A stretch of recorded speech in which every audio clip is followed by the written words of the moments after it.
ॐ सहनाववतु सहनौ भुनक्तु सह वीर्यं करवावहै तेजस्विनावधीतमस्तु मा विद्विषावहै। ॐ शान्तिः शान्तिः शान्तिः।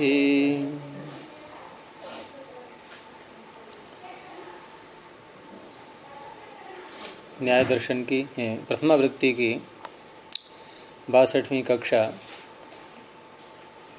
आप सभी का स्वागत है।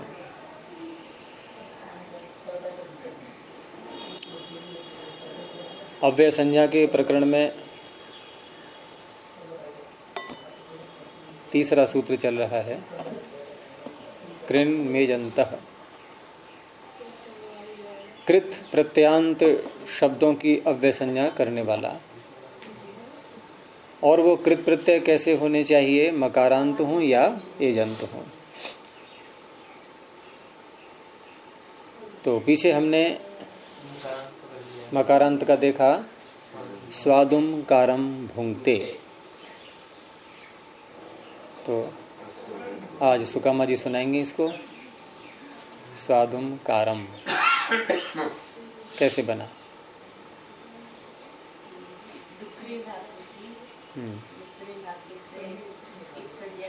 पहले इसका विग्रह करते हैं। स्वादुम कारम का जो है ना, पहले इसका विग्रह करके अर्थ निकालेंगे कि अस्वाद्वीम स्वाद्वीम कृत्वा भुंक्ते। तो इससे स्पष्ट हो जाता है कि हम क्या करने जा रहे हैं, किस अर्थ में प्रत्यय लाएंगे, वो स्पष्ट हो जाता है। अब विग्रह करने के यानी कि लौकिक विग्रह करने के बाद, ये शैली होती है जहां भी हम विग्रह करते हैं, तो लौकिक विग्रह करने के बाद अब उसका हम अलौकिक विग्रह अर्थात जो आगे सूत्र लगाएंगे, तो जो व्यक्ति जिसके आगे लानी है और मूल शब्द पकड़ेंगे और धातु साथ में रखेंगे। तो मूल शब्द क्या है, जिसको हमने कहा था अभी कि स्वाद्वीम कृत्वा भुंक्ते। तो स्वाद्वीम, ये जो हमने द्वितीया का एक वचन बोला, ये द्वितीया का है। ये स्वाद्वी मूल शब्द हो गया। जैसे गौरी नदी, तो गौरीम नदीम स्वाद्वीम है ना। तो स्वाद्वी मूल शब्द हो गया, उसको बोलेंगे और फिर अम प्रत्यय रखेंगे उसके आगे, तो स्वाद्वी अम। अब कारम भुंक्ते, जो कारम शब्द था वहां भी मूल धातु रखेंगे क्री, लेकिन जो अम प्रत्यय जुड़ा हुआ है उसमें वो बाद में लाएंगे। और क्री के आगे विभक्ति नहीं लाएंगे, क्री धातु है, धातु प्रातिपदिक नहीं होता, और प्रातिपदिक न होने से उसके आगे सुप नहीं आते हैं। तो क्री को ऐसे ही रखेंगे, स्वाद्वी अम और क्री। अब बोलिए आगे।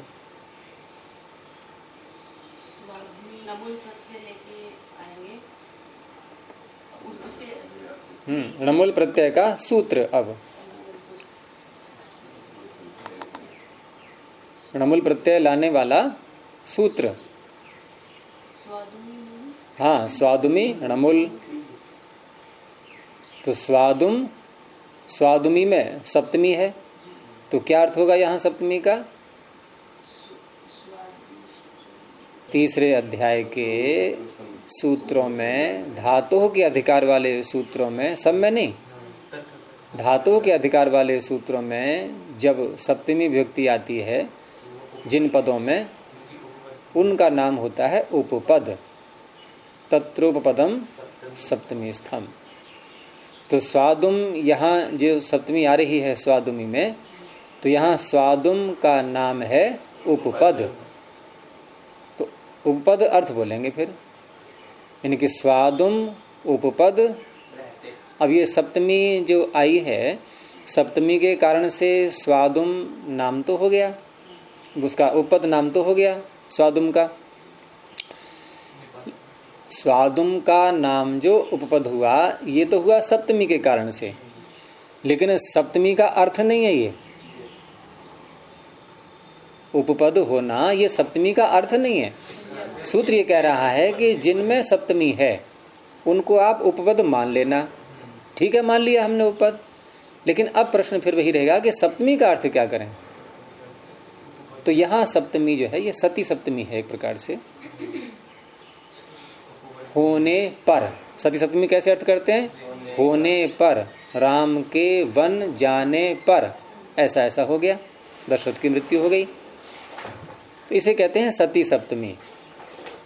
होने पर सप्तमी। सती का अर्थ, ये सती क्या चीज है? ये बहुत बोलते हैं हम लोग, सती क्या है? ये अर्चना बताइए क्या है सती? ये हाँ, अस धातु का क्षत्रिय प्रत्यय करके सप्तमी का एक वचन। अब इसका अर्थ क्या होगा? तो हम अस धातु का अर्थ क्या करते हैं? होना, और सप्तमी बोल दी हमने तो होने पर। तो सती सप्तमी का अर्थ है होने पर सप्तमी, यानी होने पर इस अर्थ में सप्तमी। तो स्वादुमी, स्वादुम, अब स्वादुम को क्या बोलेंगे हम? उपपद। होने पर बढ़ा दो अब आगे, स्वादुम उपपद होने पर। अब उसको यूं भी कह सकते हो कि स्वादुम उपपद रहते हुए, बात एक ही हो गई, वो कोई अंतर नहीं है उसमें। स्वादुम उपपद रहते हुए। अब धातु पीछे से आ रही है, क्रिया। क्या है सूत्र पीछे? नहीं, क्रिया वाला है। हाँ, अन्य थैवम नहीं, वो नहीं है। क्रिया खमोए,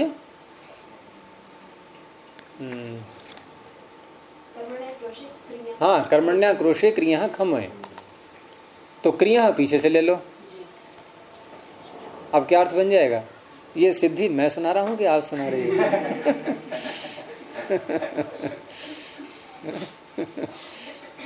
बोलना मुझे ही पड़ता है फिर बाद में। आपकी गेंद मुझे अपने ऊपर ले लेनी पड़ती है, फिर गेंद मेरे पाले में जाती है। आप लोग प्रारंभ करते हो कि छोड़ो अब गुरु जी के पास गेंद फेंक दो, अभी ये अपने आप संभालेंगे। तो स्वादुम उपपद रहते हुए, क्रिय धातु से नमल प्रत्यय हो गया। और किस अर्थ में होगा? अब प्रश्न ये है। तो पीछे से प्रकरण क्या चल रहा है हमारा? समान कर्तृकयो पूर्व काले, ये प्रकरण है पूरा। समान कर्ता होना चाहिए दो धातुओं का, उसमें पूर्व जो धातु जो क्रिया की जाएगी उस धातु से प्रत्यय होता है। तो यहाँ दो क्रियाएं कौन कौन सी हैं? क्रिया का नाम बोलो। क्रिया कैसे बोलते हैं? ना ना लगा करके, खाना पीना सोना जाना, ऐसे बोलो। दो क्रियाएं बोलो कौन कौन सी हैं?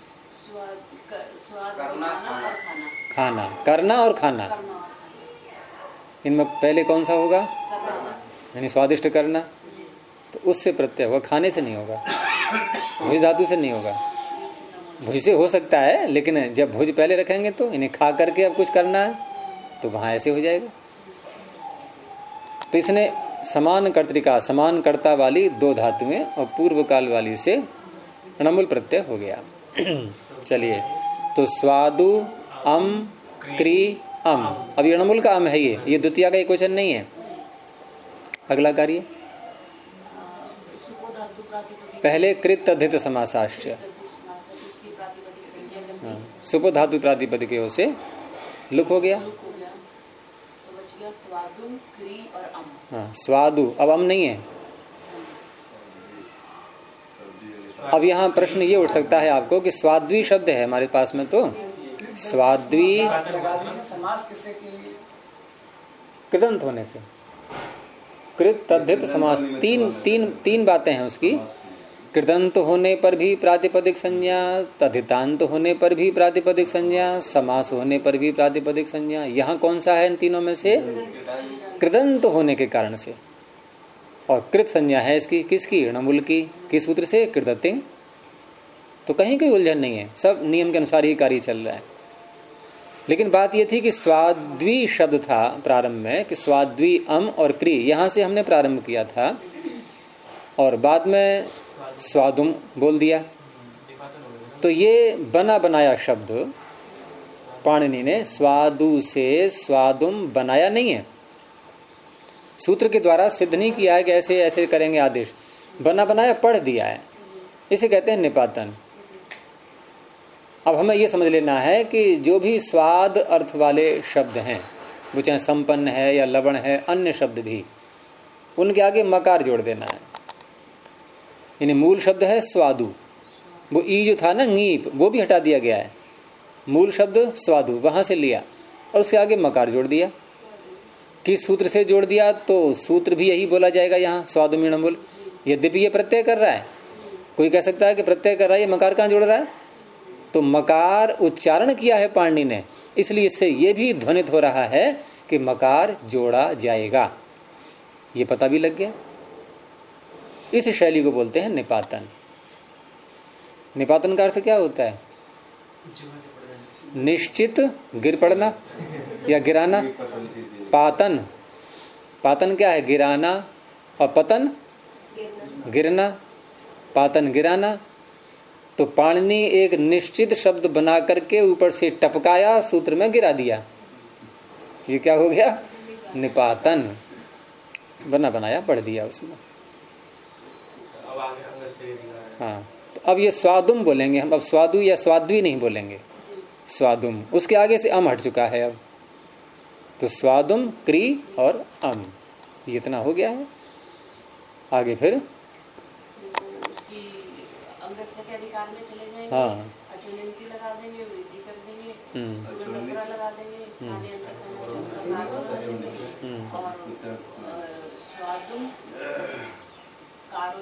स्वादुम कार अम कारम, स्वादुम कारम। और मकार को यहाँ पर अनुस्वार करके और फिर परसवर्ण कर सकते हैं। फिर परसवर्ण कर देंगे, स्वादुम गंगा बन जाएगा फिर उसका। और नहीं करें तो वैसे भी रह सकता है।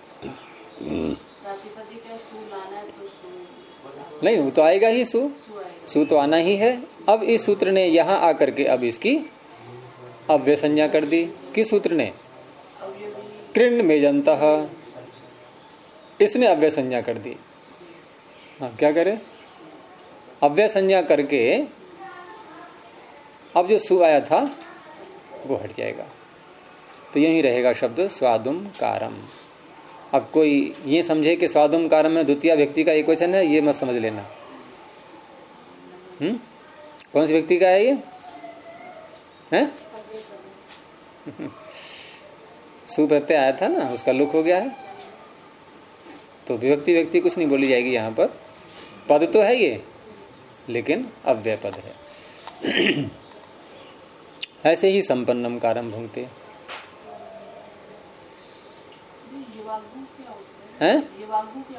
यवागु लपसी, पतला जो पदार्थ बनाते हैं ना हम, जौ इत्यादि से, या हलवा कह लो, लेकिन हलवा थोड़ा पतला, यवागु। किधर है इसमें यवागु?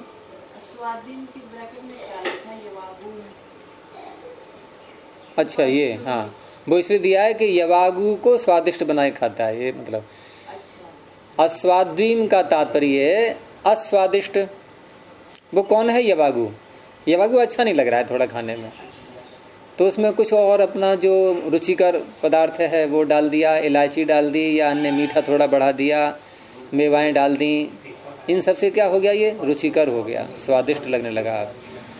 तो ऐसे यवागु को स्वादिष्ट बना के खाता है। इसमें अशुद्ध लिखा हुआ है। ये स्वीद्वीम, आपके में भी ऐसा ही है क्या?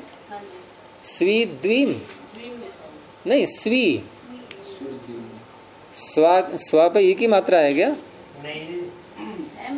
यवागुम के आगे?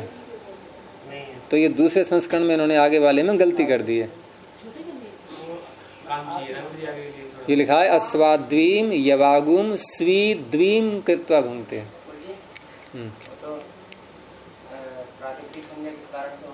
किसकी? कृदंत होने से हैं? अमयी वाव्य ने तो समास करेगा, वो समास का सूत्र है। वो प्रातिपदिक संज्ञा का ना कोई विरोध कर रहा है न कुछ, उससे तात्पर्य नहीं है। हाँ भाई, इन्होंने सिद्धि में समास को बोला नहीं, वो रह गया था बीच में, क्योंकि हम इन दोनों शब्दों को जोड़ेंगे, स्वादुम को और कारम को। क्योंकि स्वादुम शब्द अलग है और क्री धातु से णमुल प्रत्यय करके कारम एक अलग पद है, तो यहाँ समास होता है। तो पहले पहले जो हमने अम को हटाया था स्वाद्वीम के आगे से, वो तो अम हटाया था, कृदंत होने से प्रातिपदिक बना था ये। और आगे चल करके जो हम सु लाएंगे प्रातिपदिक बना करके, वहां प्रातिपदिक बन जाएगा ये समास होने के कारण से, उससे बन जाएगा। तो समास किससे किया था? अमई वाव्ययेन, अमा एव अव्ययेन। इसको एक बार और देखो जरा सूत्र को, अमई वाव्ययेन को, और देखो यहां प्रकरण क्या चल रहा है। पहले सूत्र था कुगति प्रादयः, और कुगति प्रादय के बाद सूत्र आया उपपद मतिंग। बस ये है मुख्य यहाँ, उपपदम अतिंग, उपपद का। अब ये उपपद शब्द बोलते ही हमारा ध्यान कहाँ पहुंचना चाहिए? धातु के अधिकार में, तत्र उपपदम सप्तमी स्थम। भाई जहां उपपद नाम रखा गया है वहीं तो पहुंचेंगे हम। तो धातु के अधिकार में जो सूत्र जहां जहां सप्तमी आती है और वो जिस शब्द को कहते हैं उनका नाम होता है उपपद। उस उपपद का ये समास करता है सूत्र। लेकिन कैसा होना चाहिए उपपद, ये इसने शर्त लगा दी है, तिङंत नहीं होना चाहिए, तिङंत नहीं होना चाहिए। यानी उपपद का तिङंत के साथ समास नहीं होगा, वो तिङंत उपपद का किसी के साथ समास नहीं होगा। ये हो गया उपपद मतिंग का अर्थ। अब इसी उपपद की अनुवृत्ति आगे ले आओ। देखो ये सूत्र ने अपना कार्य पूरा कर दिया, और इस सूत्र को हम उत्सर्ग सूत्र कहते हैं। उत्सर्ग सूत्र का क्षेत्र बहुत व्यापक होता है। तो यदि हम अमयी वाव्येन सूत्र न बनाएं और उपपद मतिंग को ही रखें तो क्या इससे समास नहीं हो सकता? यहाँ क्यों? स्वादु का नाम उपपद हो ही चुका है तत्रोपदम सप्तमी स्तंभ से, और अतिङंत भी है, ये तिङंत नहीं है। तो स्वादु का कारम के साथ ये समास कर सकता है उपपद मतिंग। लेकिन अव्यय कह रहा है ना, जो अव्यय तो उपपद मतिंग ने तो सारे ले लिए। उपपद मतिंग ने जो है कोई विशेषण लगाया ही नहीं था, अतिङंत कहा था उसने केवल। तो अव्यय हो या कुछ भी हो, सारे अव्यय का अधिकार को कम करने के, सीमित करने के लिए सूत्र बनाया। नहीं, वही तो बता रहा हूं मैं क्यों बनाया गया। वही विषय उठाया मैंने कि अमयी वाव्येन सूत्र न भी बनाए तब भी समास हो जाएगा। तो प्रश्न ये उठा फिर ये सूत्र क्यों बनाया गया? तो ये बनाया गया है नियम के लिए। और वो नियम क्या निकलेगा इससे? क्या नियम निकलेगा?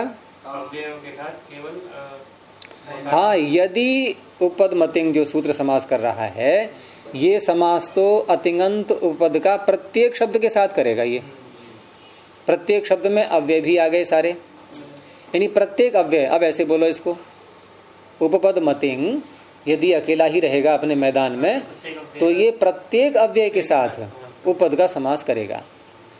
लेकिन प्रत्येक अव्यय के साथ करना नहीं है, तो पाणिनि ने फिर दूसरा सूत्र बनाया उसको बाधा करने के लिए, रोकने के लिए, सीमा बांधने के लिए। अब सीमा क्या बंधी कि यदि कहीं पर भी उपपद का अव्यय के साथ समास होता है तो केवल अमंत अव्यय के साथ ही उपपद का समास होगा। अगला वाक्य क्या बनेगा? किसी और अव्यय के साथ नहीं होगा, अमंत अव्यय के साथ ही होगा। अब फिर आगे बात, अमंत अव्यय के साथ जब समास होगा तो क्त्वा प्रत्यय इसकी भी अव्यय संज्ञा होती है। क्त्वा तो सुन कसुनः सूत्र आगे आएगा। इन्हीं क्त्वा प्रत्ययांत, क्त्वा का मतलब क्त्वा प्रत्ययांत की, जैसे कृत्वा इसकी भी होगी अव्यय संज्ञा।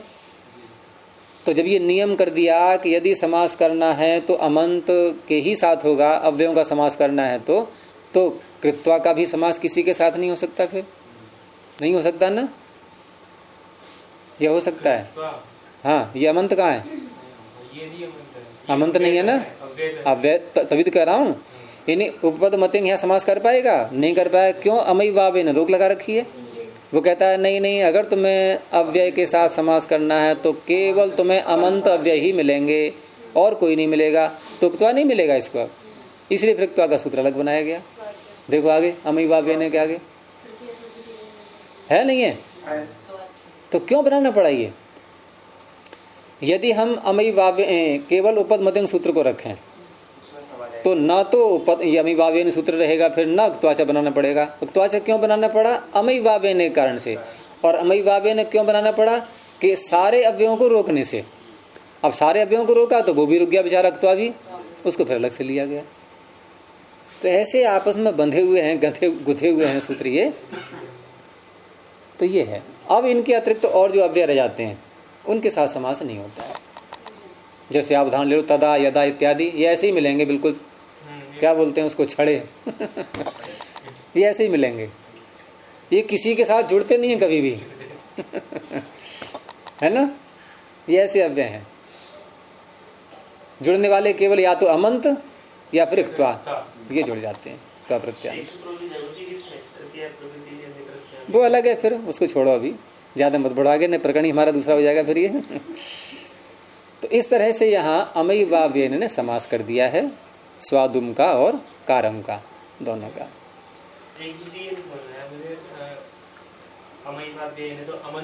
तो अंत कैसे जोड़ेंगे? अम के साथ में अंत, ये न विधिस तदंतस्य, जब भी विशेषण विशेष किसी सूत्र में आ जाए तो विशेषण में अंत जोड़ देना, बस ये नियम है।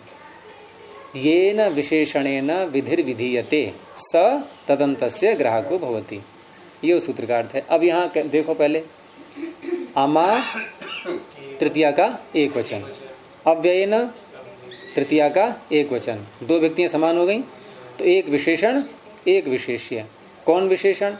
विशेषण छोटा होता है, विशेष्य बड़ा होता है, अव्यय अधिक हैं, अमंत अम वाले कम हैं, तो अम हो गया विशेषण, इसमें अंत जोड़ दो, अमंतेन अव्ययेन, इस तरह से।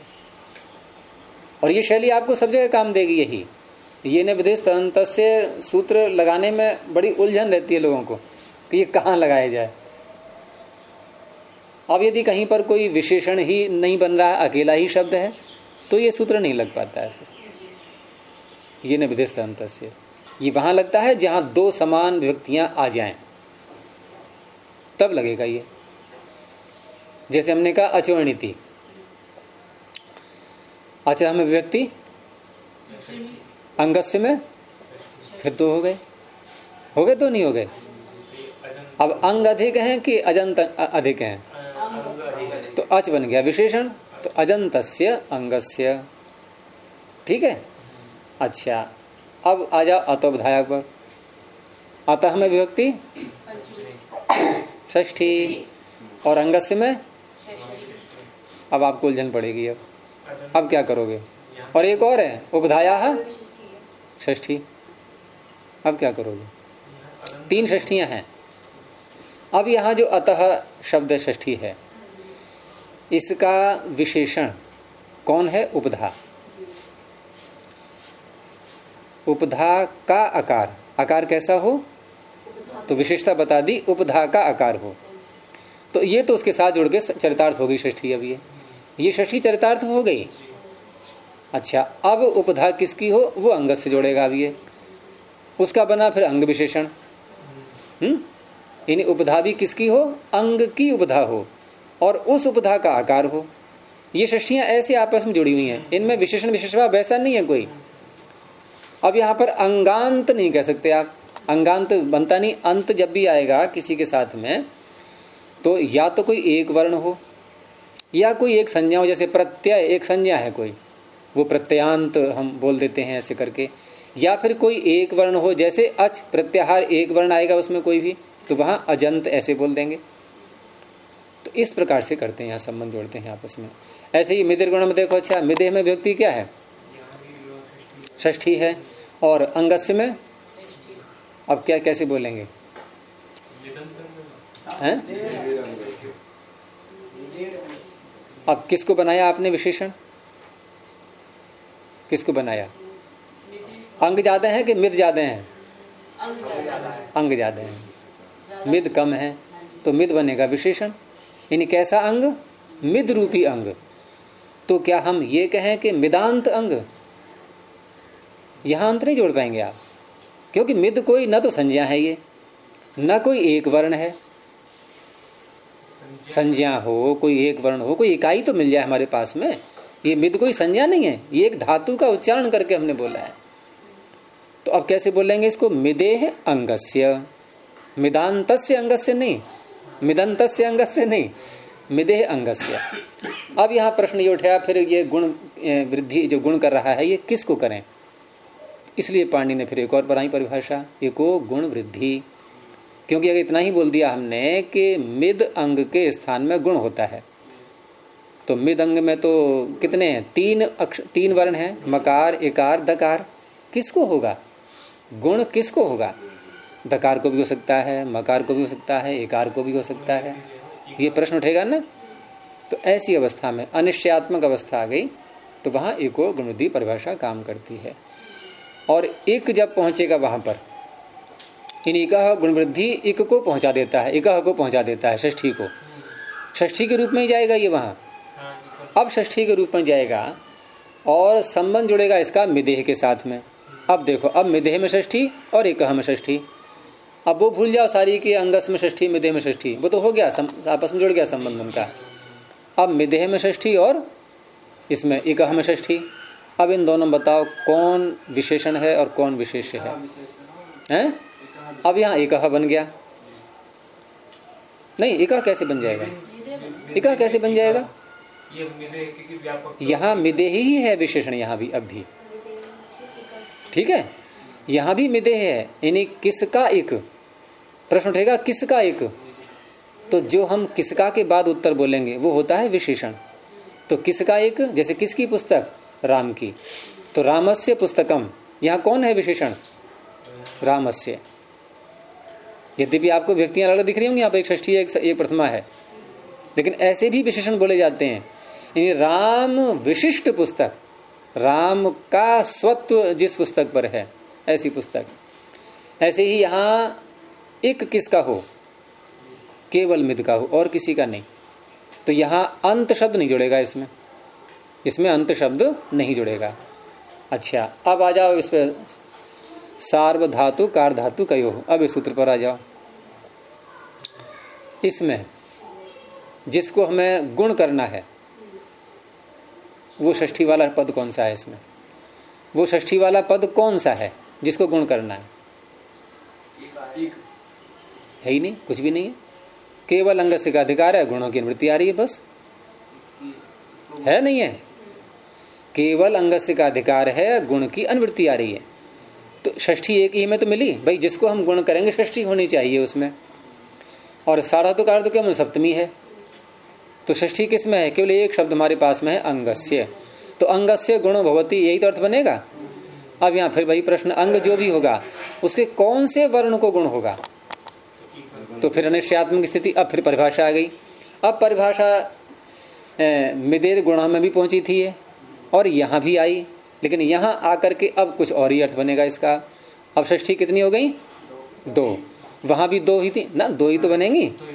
2 वहां भी हुई थी, मिदेह और बनी, वहां 3 बन गई थी। मिदेह अंगस्य इकह, वहां 3 बन गई थी, यहाँ 2 बन गई। अब 2 बन गई अंगस्य और इकह।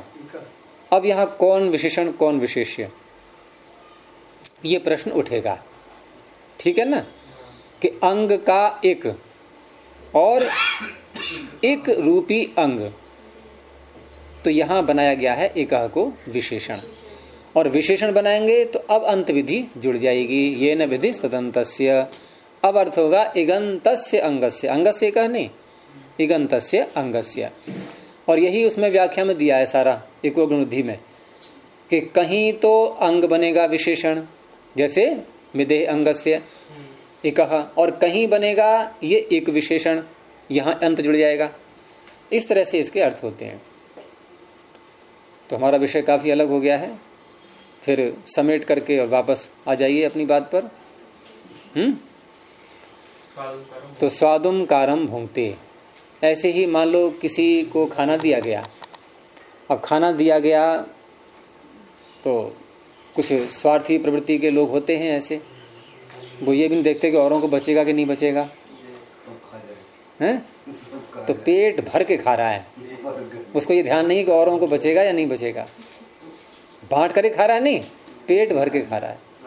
यद्यपि वहां भी हो जाएगा ये, मान लो बहुत सारा भोजन तो कोई बात नहीं है भाई, खा लो पेट भर के, कोई समस्या नहीं है। लेकिन बाकी साधु में भूल जीते ही ध्यान रखना चाहिए ना, पेट में दर्द भी हो जाता है, हाय लग जाएगी कई लोगों का अकेले तो पेट भर के खाता है।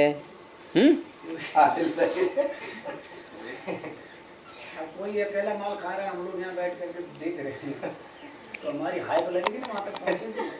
तो पेट भर के खा रहा है, यहाँ क्रियाएं कितनी हो गई? दो दो क्रियाएं। कौन कौन सी? पेट भरना और खाना। ऐसा नहीं, भरना और खाना। पहले कौन सी होगी, खाएंगे या भरेंगे? पहले खाएंगे तो भरेंगे। वैसे कहने में तो यही आएगा कि पहले खाएंगे फिर भरेंगे। लेकिन हम बोलते कैसे हैं, जरा बोलने में बताओ कैसे बोलते हैं? पेट भरकर खाता है। पेट भरकर खाना, पेट खाकर भरता है या पेट भर के खाता है? पेट भरकर खाता है, ऐसे बोलते हैं ना। हाँ पेट भर। तो वक्ता किस भाव को लिए हुए है उसके आधार पर वाक्य में हम संरचना देखेंगे उसकी। यानी वक्ता की विवक्षा भरना क्रिया को पहले बोलना है, ठीक है ना। खाएगा क्या? अच्छा ये बताओ, आप पहले मुख में अन्न भरोगे या पहले खाओगे? मुख भर हैं? के खाता नहीं गुरुजी। पहले मुख में भर लेंगे तब खाएंगे। गुरुजी ऐसे एक शब्द और है, जानवरों को घटित होता है, हैं? जानवरों को तो घटित हो गया है। बंदर वो गुरुजी पहले ऐसे चलो जानवरों पे लगा लो, नहीं मनुष्य में ही पहले मुंह भरेगा वो। ऐसे एक शब्द और है, आचार विचार। बोले माता भाई उसका आचार विचार कैसा है? आचार पहले बोला जाता है, विचार बाद में। लेकिन व्यवहारिकता क्या है कि विचार पहले होता है, विचारों के अनुसार बनता है आचार। आचार बाद बनता है। लेकिन शब्द बोलने का कार्य भाव- कारण की दृष्टि से लेकिन भाव क्या है कि जिसका आचार ठीक होगा उसका विचार निश्चित ठीक होगा, गारंटी है। लेकिन जिसका विचार ठीक है उसका आचार भी ठीक नहीं, इसमें एक कारण वो आपने बताया वो भी ठीक है, लेकिन जो व्यक्ति बोल रहा है इसका आचार विचार, तो सामने वाला व्यक्ति विचार देखता है कि आचार देखता है?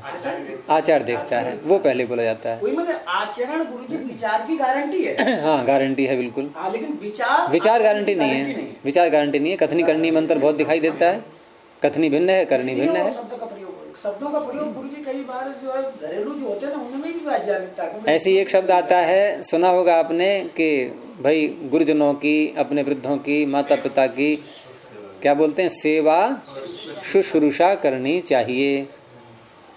तो क्या अर्थ हुआ इन दोनों का? सेवा करनी है, उनकी बात एक ही है, सेवा। लेकिन उस अर्थ में नहीं चलता ये। शुश्रूषा जिस अर्थ को लिए हुए है, शुश्रूषा का अर्थ क्या है? सुनने की इच्छा। हमारे अंदर ये कामना रहनी चाहिए कि ये जो कहें हम उसको सुने, उसको अपेक्षित न कर दें, जो ये कहें उसको सुने, और तभी आप सेवा कर पाओगे ढंग से। तो यहाँ भी देखो आप पहले क्या है, पहले सेवा है कि पहले शुश्रूषा है? पहले सेवा है ना। हाँ पहले उनकी कामना को पकड़ो आप कि क्या चाह रहे हैं वो सुनो पहले, और वो पूर्ति करो उसकी। तभी सेवा होगी। हम पहले पूछते हैं किसी आपको क्या चाहिए, आप बोलिए। अब जो बोला वो उसने सुना, हमने सुना, अब हम सेवा करेंगे उसके आधार पर। तो सेवा शुश्रूषा। अगर हम किसी की सेवा कर रहे हैं तो कहने का मतलब है कि हाँ सुन रहे हैं उसकी, हम सुन रहे हैं, हम उसकी सुन रहे हैं। उसकी भावनाओं हम सुन रहे हैं। अब बिना सुने हम सेवा कर रहे हैं तो वो सेवा नहीं कहलाएगी। वो तो हमारी वो तो जबरदस्ती हम पूछ रहे नहीं है क्या चाहिए, अपनी मर्जी से जो है किए जा रहे हैं, तो वो भी नहीं है। और दूसरा ये भी अर्थ निकलता है कि जिनकी हम सेवा करते हैं उनके गुणों को, उनके ज्ञान को हम ग्रहण करना भी चाहते हैं, तो उनकी आप सुने भी और सुन करके अपने जीवन में उसको उतारें। वो ज्ञान की दृष्टि से आ जाएगा, ज्ञान ग्रहण करना। तो बात चल रही थी पेट भर के खाने की। तो पेट की संस्कृत क्या है? उदर। अब पेट भर के खाता है, इसकी सामान्य संस्कृत क्या बनेगी? उदरम पूरयित्वा भुंक्ते। पेट भर के खाता है। तो समान कर्तृत्व पूर्व काले दो क्रियाएं हो गई, और पूर्व काल वाली क्रिया उदर को भरना। अब यहां भी एक सूत्र बना दिया पाणिनि ने। तो देखो उसी के प्रकरण में देखो आप, स्वादुमिण मूल के आगे क्रम से चलते जाओ, उसके आगे चौथे पाद में, तीसरे अध्याय के चौथे पाद में और तीसरे कॉलम में था ये स्वादुमिण मूल और उसके आगे फिर ये अन्यथयम 27, 28, 29, 30, 31 पर सूत्र आ गया चर्म उदरयो पूरे। अब आप अर्थ कर लोगे सरलता से। चर्मोदरयो सप्तमी का द्विवचन, और सप्तमी का जो भी सप्तमी में पद आएंगे वहां क्या संज्ञा होगी उनकी? उपपद। तो चर्म और उदर शब्द की उपपद संज्ञा हो गई। अब अर्थ क्या होगा कि चर्मोदरयो उपपदयो हो, चर्म और उदर उपपद रहते हुए। धातु सूत्र में पढ़ दी गई है, अनुवृत्ति नहीं लानी है। पूरे है ये पंचमी का एक वचन। तो पंचमी का एक वचन है तो मूल धातु क्या है? पूरी। हरि का हरे है, पूरी का पूरे है, ह्रस्वकारांत। और ह्रस्वकारांत वैसे भी ई प्रत्यय हो जाता है धातुओं का निर्देश करने में। एक प्रत्यय, इण प्रत्यय, इण भी होते हैं कहीं कहीं, और यहाँ णिश प्रत्यय मान लें तब भी कोई बात नहीं है। जैसे पूरी णिश प्रत्यय करके एक अलग धातु बन गई है, ये उसमें व्यक्ति ला सकते हैं। तो चर्म और उदर उपपद रहते हुए पूर्व धातु से णमुल प्रत्यय होता है। यहाँ वो क्री धातु नहीं है, अब धातु नई पढ़ दी गई है पूर्व, उससे करेंगे णमुल प्रत्यय। और यहाँ कोई निपातन वाली बात भी नहीं है। तो ये तो हो गया आपका लौकिक विग्रह कि उदरम पूरयित्वा भुंक्ते। अब यहाँ पर उदर अम, अलौकिक विग्रह उदर अम, और धातु है पूरी आप्यायने, अनुबंध हटा करके पूर, उदर अम पूर, बस इतना। इसके बाद सीधा सूत्र लगा देंगे चर्मोदरयो हो पूरे। इससे हो गया णमुल, णमुल का अम बचेगा। स्थिति हो गई उदर अम पूर अम। अब यहां पर कृत संज्ञा इसकी हो रही है, तो कृत अधित समासाश्च सुपो धातु प्रातिपदिकयो हो। क्या रह गया? उदर और पूर अम। यहां पर निपातन से वो नहीं करना है कि मकार जोड़ना है उदर के आगे, ऐसे ही रहेगा ये। उदर पूर अम मिला दो, उदर पूरम, है ना। अब यहां पर समास की बात आएगी, क्योंकि मिलाने के लिए हम समास करेंगे इन दोनों को, और समास के लिए वही सूत्र है। पहले अव्यय संज्ञा करनी होगी, पहले अव्यय संज्ञा करनी होगी। कृण्यजंतः से इसकी हो गई मकारांत होने के कारण से, मकारांत कृदंत होने के कारण से पूरम शब्द की अव्यय संज्ञा। इस अव्यय के साथ अमय वाव्यय ने उपपद जो उदर शब्द है उसका समास कर दिया। पूरम और कैसा है? अमा एव अव्ययन। किसका समास? किसका होगा? उपपद का। वो जो आ रहा है पीछे से सहसुपा, तो सहसुपा में वो सुप और सुपा जो आ रहे हैं दोनों, तो सुपा आने पर भी पूरम इत्यादि या पीछे कारम आया था, ये सुबंत नहीं है, तो सुपा का संबंध यहां नहीं जोड़ते हैं। सुप का संबंध आपका जुड़ जाएगा। सुप कौन है? उपपद। तो उपपद सुबंत का अमंत अव्यय के साथ समास होता है, ये अर्थ होगा। ठीक है, तो उदर पूरम बन गया। बस कुछ नहीं है इसमें ज्यादा, केवल सूत्र का अंतर है णमुल प्रत्यय करने वाला। वहां था सौदमी णमुल, यहां है चर्मोदरयो हो पूरे। उदर पूरम भुंगते, पेट भर के खाता है। ये बहुत आते हैं ये प्रयोग ऐसे। साहित्य आप लोगों ने पढ़ा होगा, तो साहित्य में भी बहुत से ऐसे प्रयोग आएंगे। और ये णमुल प्रत्यय वाले जो हैं,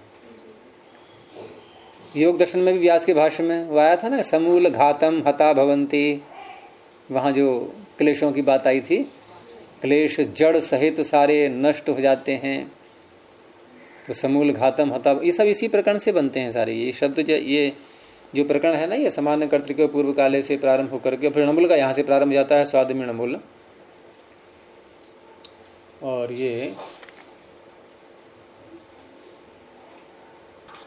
आगे फिर एक सूत्र आएगा णमुल का 59 संख्या पर, त्वाणमुलौ।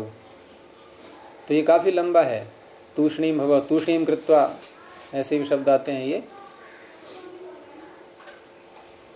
तो यह है अनवचानुलोम्बे, फिर आगे तुमन आया हुआ है। तो ये 66 तक जो है ना, धीरे धीरे यहाँ तक जाकर के ये घिसटता घिसटता यहाँ तक पहुँचता है ये पूरा प्रकरण। फिर आगे कर्तरीकृत यहाँ से अलग विषय प्रारंभ हो जाता है। जैसे ये बनाया हमने उधर पूर यहाँ पर हमने लिया समासास्या और सुपर धातु प्रारंभ। तो ये पूर्व के आगे हम क्यों नहीं हटा? तद्धित समासास्या ये ना, मतलब ये लगाने की आवश्यकता क्यों पड़ी जबकि हम आगे अभी समास नहीं किया है ना? तो हम नहीं समास। अच्छा, आपका कहना यह है कि हम कृतद्धित समासास्य समास करके लगाएं, मतलब कृदंत मान करके न लगाएं। तो उदर अम और पूर इतना है, अभी णमुल नहीं किया है। ठीक है, अब णमुल कर लिया। णमुल करने से पहले तो प्रातिपदिक बनेगा भी नहीं, वैसे भी नहीं बनेगा। तो वही बात सही है, ये मान लो णमुल कर लिया हमने, अब णमुल कृत भी है और इधर मकारांत भी है। तो कृत होने से पूरा शब्द कृतंत बन गया, इस दृष्टि से भी हम प्रातिपदिक संज्ञा कर सकते हैं।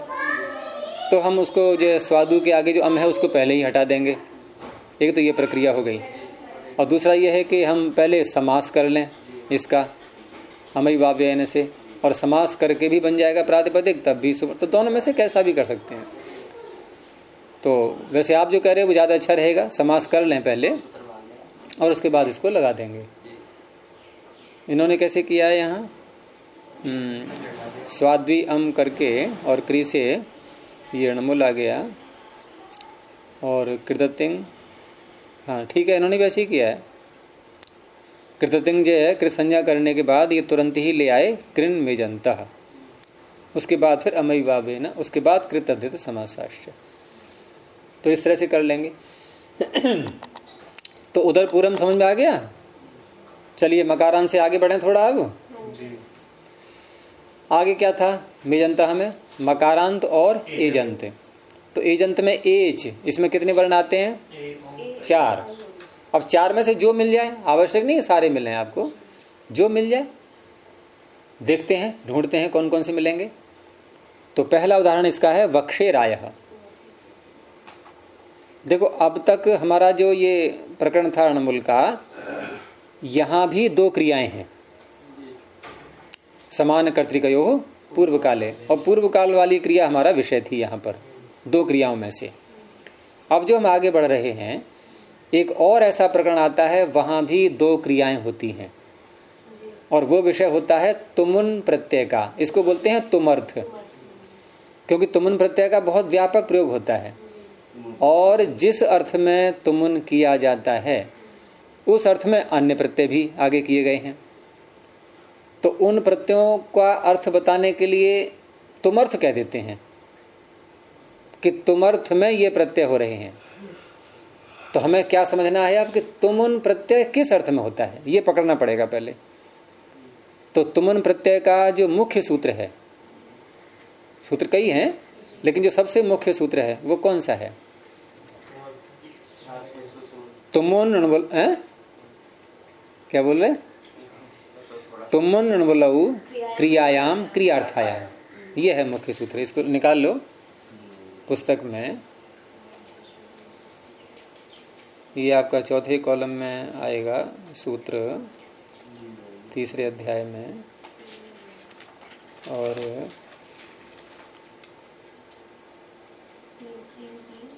नहीं 3रे कॉलम में, ये 3रे पाद में निकालो। 3रे पाद में, 3रे अध्याय के 3रे पाद में 10 संख्या पर सूत्र है। तुमुन णमुलौ क्रियायाम क्रियार्थायाम। देखो 2 बार क्रिया बोल रहे हैं ये। अब यहाँ होता क्या है? देखो सामान्य कर्तृक पूर्व काले में यहाँ क्रम था क्रियाओं का, एक अलग विषय था, और ऐसे हिंदी में बोलते हैं उसके हम जो करके, खा के, जाके, जाकर, कर या के ऐसे करके बोलते हैं।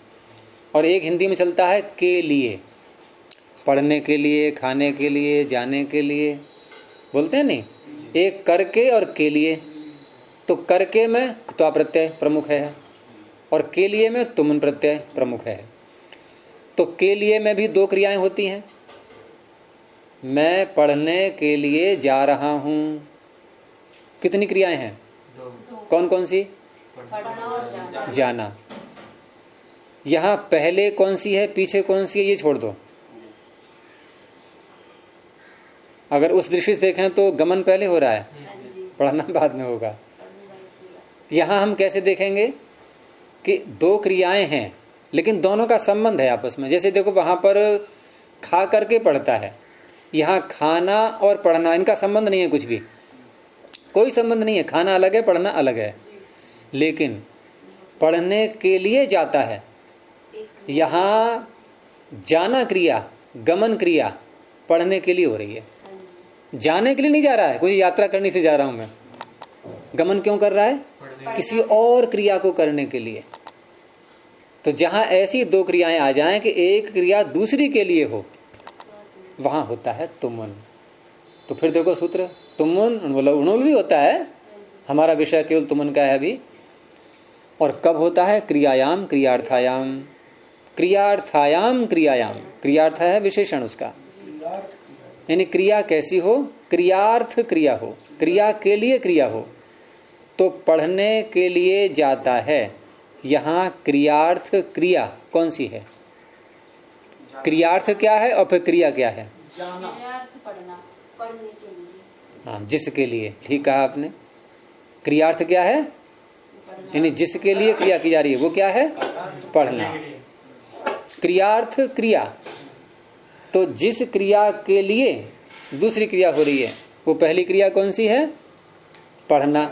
वो मुख्य है, इसमें वो मुख्य है, गमन मुख्य नहीं है। लेकिन अब क्योंकि पढ़ाने वाला दूर है तो गमन करना पड़ रहा है, उसको व्यवस्था है, लेकिन मुख्य है। वहाँ तो गुरुजी एक क्रिया खत्म हो गई है तो दूसरी चल रही है, उसका आज एक दूसरे से कोई जो है संबंध नहीं है। हाँ, वहाँ कोई संबंध नहीं है, लेकिन यहाँ संबंध है आपस में। यानी यहाँ गमन क्रिया किसी और के लिए समर्पित है, यहाँ गमन क्रिया किसी और के लिए समर्पित है। तो क्रियार्थ क्रिया, तो ये जो है क्रियार्थ क्रिया, इसे कहते हैं तुमर्थ। मैंने तुमर्थ तो खोला है भी, ये कत्वा नहीं, क्त्वा, पढ़ करके खाता है।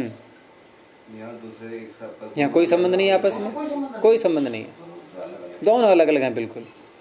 और अलग अलग हैं इसलिए आप पढ़ लो हो सकता है न खाओ या खा लो, पढ़ाई नहीं, बिल्कुल दोनों बातें। लेकिन वहां गमन तभी होगा जब आपको पढ़ना है, तो ये संबंध है आपस में। तो क्रिया के लिए क्रिया। तो जहां भी कहीं किसी सूत्र में तुमर्थ शब्द आ जाए कि तुमन प्रत्यय का अर्थ, तो क्या लेना होगा वहां पर? क्रियार्थ क्रिया, क्रिया के लिए क्रिया, ये तुमन का अर्थ हो गया। ठीक है।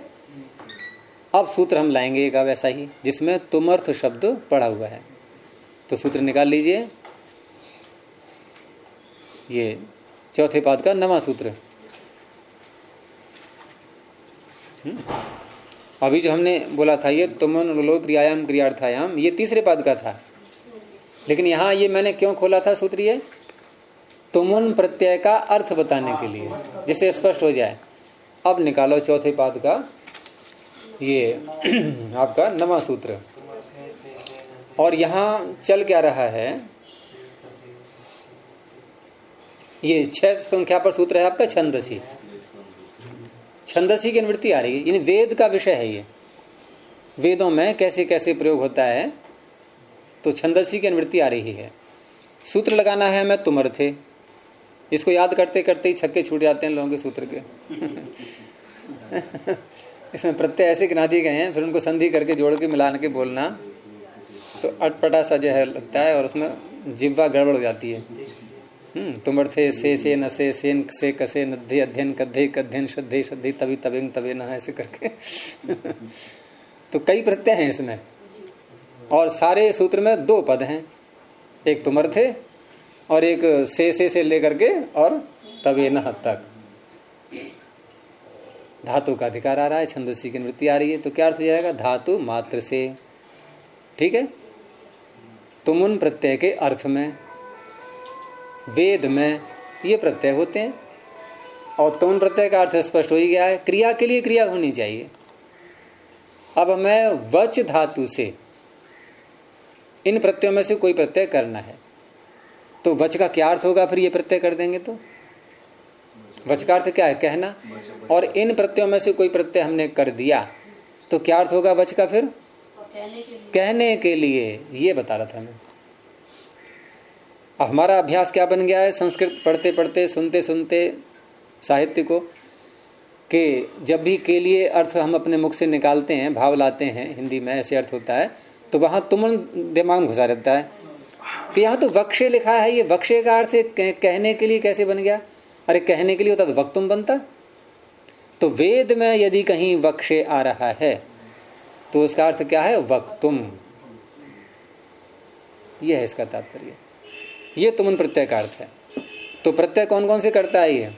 से अगिनना है तो है, सेन, असे, असेन, क्षे, कसेन, अध्ययी, अध्ययन, कध्ययी, कध्ययन, शध्ययी, शध्ययन, तवई, तवेंग, तवेन। 12 और 3 15 15 प्रत्यय हैं। और ये सब मिलते हैं वेद में, बहुत आते हैं ये। तो जहां भी ऐसे शब्द आए, अब देखो व्याकरण सहायता कर रहा है वेद के अर्थ करने की नहीं, वहां तुरंत ये सूत्र हम पकड़ लेंगे कि हाँ इसका अर्थ है के लिए। कर तवे कहीं आ गया, मान लो कर तवे, हम बोलते हैं कर तुम भाषा में, लोक में कर तुम, वहां कर्तव्य आ सकता है, कर्तव्य आ सकता है करने के लिए। तो ऐसे ही वच धातु से, हमारा विषय यहाँ पर वच का है, अभी वक्षे बनाना है, तो वच धातु से, वच परिभाषण धातु है, ये बोलने अर्थ में आती है। और बुरु के स्थान में भी होता है वच आदेश, ब्रुव वची ही, और ये अलग से धातु भी है, वच परिभाषण है। तो धातु के अधिकार में तुमर्थे से न से तुमुन प्रत्यय के अर्थ में वेद का प्रयोग है, इसलिए वेद में से प्रत्यय किया। और पहला ही प्रत्यय इसमें से, 15 प्रत्ययों में से पहला प्रत्यय से।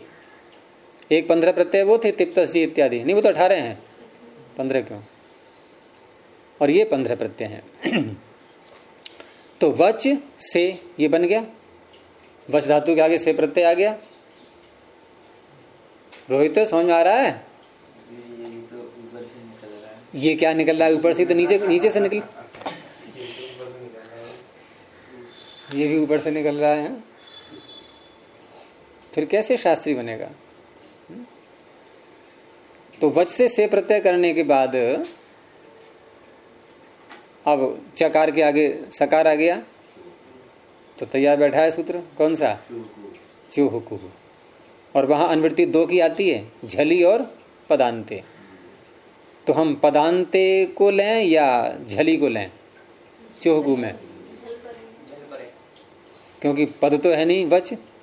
क्यों नहीं है पद? सुप आया ही नहीं था, यहाँ सुप नहीं आया था। यहाँ आपको समास भी नहीं करना है कोई उपपद, यहाँ कोई समास नहीं है, सरल है ये।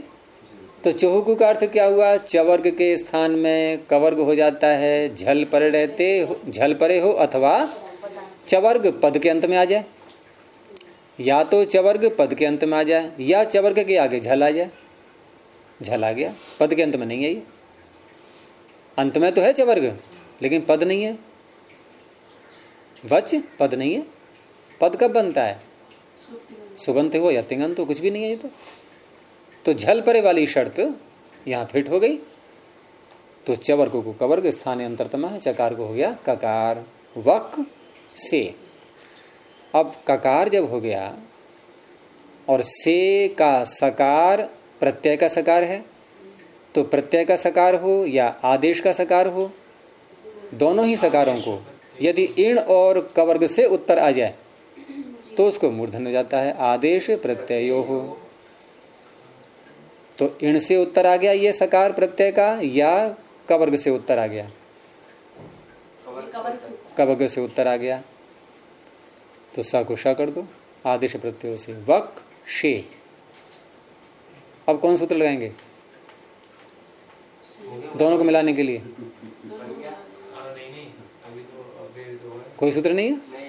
अरे मिलाना क्या, उसको मिले हैं तो केवल एक लिपि में एक क्ष को अलग करके लिखते हैं, वो लिख दो। इसमें कोई सूत्र नहीं है, खड़ा ऐसे बनाओ यहाँ पे आओ, ऐसा कोई सूत्र नहीं है। नहीं, आपको क के आगे श ही बोलना है। आप चाहे क्ष लिखो या क हल करके लिख दो अलग, या शे लिख दो, उच्चारण एक ही होगा। वक शे, और जल्दी बोल दो। तो आप क और श अलग लिख करके भी आप जल्दी नहीं बोल सकते क्या? बख्शे, वर्ण तो उतने ही रहे। अब आजकल जो है प्राइमरी में बच्चों को पढ़ाते हैं तो क्षत्र जी अलग लिख देते हैं, वर्ण 3। कहाँ है अलग ये? अरे क ख ग में क आ गया, श श स ह में श आ गया, अलग कहाँ है? वही तो है ये दोनों, क और श। तो बच्चों के दिमाग में वही संस्कार बन जाते हैं, क्षत्र ज, ये तो अलग वर्ण है तीनों ये। अब ये 3 अलग हैं तो फिर और ले लो, हुआ, हुमा और ये स्र इत्यादि, कितने ऐसे संयुक्त कितने बन जाएंगे? क्वा, इनको नहीं अलग मानते, क्षत्र ज को अलग कर दिया। कारण क्या है कि उसमें क्वा लिखेंगे हम तो क भी दिख रहा है, उसमें व भी दिख रहा है। इसमें क्ष में ना क दिख रहा है ना श दिख रहा है, त्र में ना त दिख रहा है ना र दिख रहा है, जिया में ना जकार दिख रहा है ना यहाँ दिख रहा है। तो इन्होंने क्या कर दिया कि ये तीनों अलग पृथक संख्या कर दी उनकी। उच्चारण में भी हाँ, उसमें तो और ज्यादा गड़बड़ हो रही है। गड़बड़ कर दी है। और पढ़े लिखे शास्त्री ये नहीं कि वो अनपढ़ लोग करते हैं। अब कोई मुझसे बहस करता है ना जिया की क्या की, तो मैंने एक ये तरकीब निकाली है समझाने की उसको। हाँ, फोन में टाइप करके, वो सबसे अच्छा है। आज के जैसे मोबाइल आ गए ये, हम उससे कहते हैं इसमें जिया लिखो, कैसे लिखोगे आप हिंदी में, और उसके द्वारा कहलवाते हैं कि पहले आप क्या बोलोगे, तो ज्ञान बोलेंगे। अब जिया लिखने के लिए पहले गा दबाना पड़ेगा और गा को हल करेंगे। फिर मोबाइल में जब टाइप करते हैं हिंदी का कैसे करते हैं भाई, गा दबाएंगे, गा को हल करेंगे, फिर या लिखेंगे। अब जो लिपि बनेगी वो गा और या ही बनेगी। अच्छा, अब जा को टाइप करो, आप जा को हल कर दो, फिर यहाँ लिखो उसके आगे, वो लिपि अपने आप जिया बन जाएगी। एक लेख है गुरुजी जिसमें ये जिया को गिया सिद्ध किया। कौन सा लेख, क्या लिख किया, कैसे किया है? ये मुझे एक बार था गुरुजी, वो लेख आगमों के आधार पर, पता नहीं कैसे कैसे करके वो आगम, उसके कुछ है व्हाट्सएप का नहीं, तो वो दिखा ना लेख कैसा है। लेख गुरुजी वो खो गया, मैंने संभाल के रखा था, ज्यादा संभाल गया। नहीं, अगर व्हाट्सएप पढ़ा हो तो व्हाट्सएप पे नहीं है वो लेख, पर गुरुजी उस लेख को पढ़ करके दिखाया था गुरुजी। अच्छा, उसमें वो गिया उच्चारण उसका दिखाया है कि गिया कैसे। उसमें देखा होगा आचार्यों की जो शिक्षा है ना, कि कौन सा शिक्षा ने कहाँ कैसे किस प्रांत में कैसे उच्चारण के ढंग से हो दिया होगा। दिखाऊंगा गुरुजी, लेख मिलेगा तो आपको। आप इशारे ने क्या बोला, उस क्षेत्र में क्या उच्चारण करते हैं, दिशा में क्या करते हैं, किस दिशा में क्या करते हैं। चलिए, तो वक्षे इस तरह से बन जाएगा। तो वक्षे के आगे शब्द था इनका पूरा वाक्य, वक्षे रायः। अब रायः जो है ये रई शब्द का द्वितीय का बहुवचन। कैसे रूप चलते हैं रई के? गलत हो गया। फिर आगे रायम रायौ, रायम रायौ रायः, रायः ही बनेगा, राह नहीं बनेगा। तो ये द्वितीय का बहुवचन है, वक्षे रायः, धनों को कहने के लिए। ये इसका अर्थ हो गया वाक्य का। रई माने धन, धनों को बहुवचन है द्वितीय का। जैसे पुस्तकम पठितुम, तो पुस्तकम में कौन सी व्यक्ति है? द्वितीय। तो तुम उनके साथ में जो शब्द आएगा वो कर्म ही बनेगा उसका। तो वक्षे का कर्म है ये रायः, धनों को कहने के लिए। चलिए आगे। तो से प्रत्यय करें यहाँ पर या सेन करें, सेन करेंगे दूसरा वाला प्रत्यय, तब भी नकार अनुबंध हट जाएगा, से ही बचेगा। उसका भी स्वर में अंतर आ जाएगा, क्योंकि नित्य का स्वर भिन्न होता है, नित्यादि नित्यम, और वैसे अंतोदात रहता है। तो से सेन हो गया ये। और ऐसे ही एक धातु है ये इण धातु, इण गतौ। तो इण गतौ से बनाया है, ई धातु से भी अगर हम से करें तो शब्द बना है इनका एशे रथानाम, एशे तावाम एशे रथानाम, तावाम एशे रथानाम, ऐसे मंत्र का टुकड़ा है ये। तो तावाम एशे रथानाम, यहाँ रथानाम में कर्म में षष्ठी है। तो रथों को, और इन धातु का अर्थ गति, गति के ज्ञान गमन प्राप्ति, यहाँ प्राप्ति अर्थ है, रथों को प्राप्त करने के लिए एशे रथानाम। हाँ हाँ ठीक है, वो तो आपने अच्छी याद दिला दी। तो अव्यय संज्ञा होकर के जो सुप्रत्यय आएगा अंत में उसका लुक हो गया, उसका लुक हो गया। हाँ, तो अब क्योंकि सूत्र जिसका उदाहरण है वो तो बोला ही नहीं हमने, जिसका उदाहरण है वो सूत्र बोला ही नहीं, तो सूत्र तड़प रहा है कि मेरा नाम तो लिया ही नहीं गया। तो अव्यय संज्ञा करके तो सुप्रत्यय आएगा, हट जाएगा, ठीक है, रूप नहीं चलेंगे, ऐसे ही रहेगा ये। और तो इन धातु से भी ऐसे से प्रत्यय हुआ। याद दिलाते हैं ना, जैसे ये बैठे हैं, हाँ तो सब जो है सो रहे हैं सारे, इनको ध्यान रहा, फिर भी ये जागे हुए हैं। नहीं बना रहा है तो क्या सोना जागना नहीं भाई, इन्होंने इसलिए याद दिलाया नहीं, उससे पता चलता है कौन कितना सक्रिय है, कौन कितना ध्यान से सुन रहा है। चलिए, तो इन धातु से प्रत्यय करके यहाँ गुण कर लेंगे। अब वहां तो गुण की कोई प्रसंग ही नहीं था वच में, तो किससे करेंगे गुण? से प्रत्यय कैसा है ये? आर्ध धातुक, तो सार्वधातुक आर्ध धातु कयो हो, ठीक है। तो ई का बन जाएगा ए, ई का बन गया ए, तो ए से, अब ए से इण से उत्तर सकार आ गया, आदेश प्रत्ययो हो ए शे, उसके बाद अव्यय संज्ञा करके सु आ करके लु हो जाएगा। तावामेशे रथा नाम, रथों को प्राप्त करने के लिए। ऐसे ही जीव धातु है, जीव अर्थ क्या है उसका?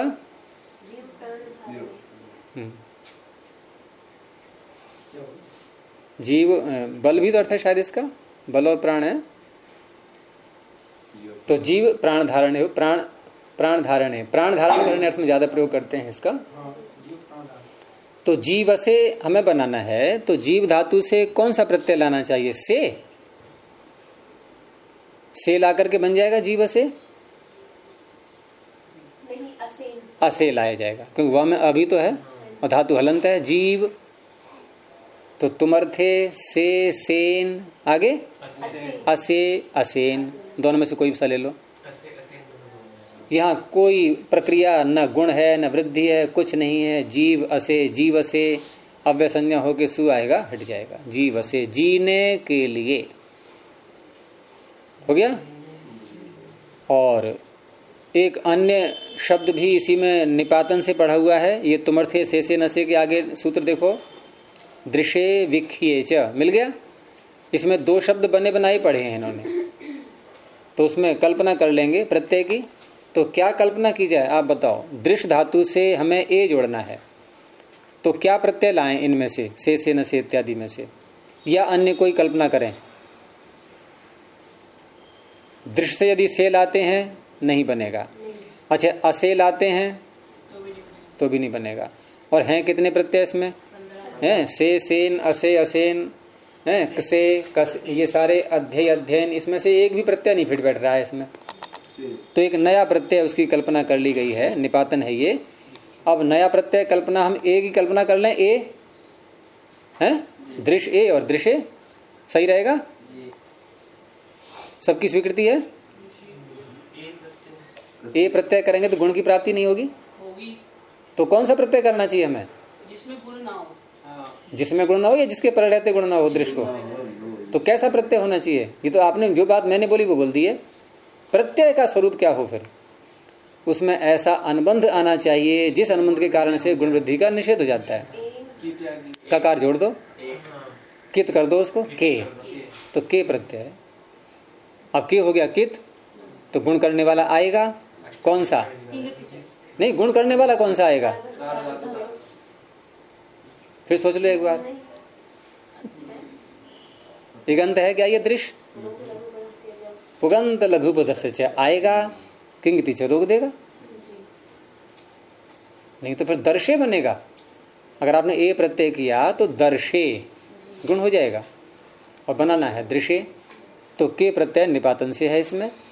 और ये सारे इन उदाहरणों की कृण में जंतः अव्यय संज्ञा क्यों कर पा रहा है? एजंत कृत है ये, ए अंत में आ रहा है। अभी तक एक ही उदाहरण सारे आए ना, तो सब में ए अंत में आ रहा है, इसकी भी अव्यय संज्ञा हो गई, सुआ करके लुक हो जाएगा दृश्य। ऐसे ही विख्ये बन जाता है, लेकिन विख्ये को यहाँ नहीं देखना है अभी। अब आई अंत वाला प्रत्यय, तो आई अंत वाला प्रत्यय आपके यही सूत्र में है ये तवई।